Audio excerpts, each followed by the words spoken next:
triste et c'était il y a 50 ans aujourd'hui, la mort d'un pasteur qui avait un rêve. Il s'appelait Martin Luther King. Abattu par un raciste blanc dans un motel de Memphis, Tennessee, le 4 avril 68, le Dr King, comme on l'appelait, avait 39 ans. Des émeutes vont éclater à l'annonce de sa mort. Notre correspondante Sonia Dridri est allée à la rencontre des témoins de l'époque dans le quartier noir de Washington, vers la 14e rue.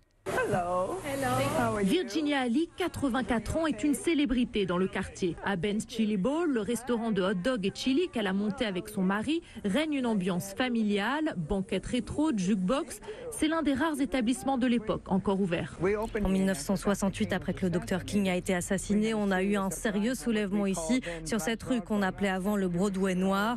Quand les émeutes ont commencé, vous pouviez voir les magasins se faire casser, voler, beaucoup ont été brûlés. C'était vraiment une triste époque. La 14e rue, saccagée dans les émeutes, a mis près de 30 ans pour se reconstruire après avoir été gangrénée par la drogue.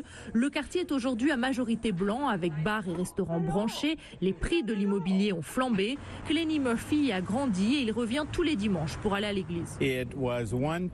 Fut un temps, c'était un quartier avec 100% de noirs. L'église a été réduite à moins de 300 membres. Washington, autrefois surnommée la ville chocolat, maintient de fortes inégalités entre blancs et noirs. Ben's Chili Bowl est lui devenu une institution. Barack Obama et même Nicolas Sarkozy y ont mangé. Washington, Sonia Dridri, Europe 1.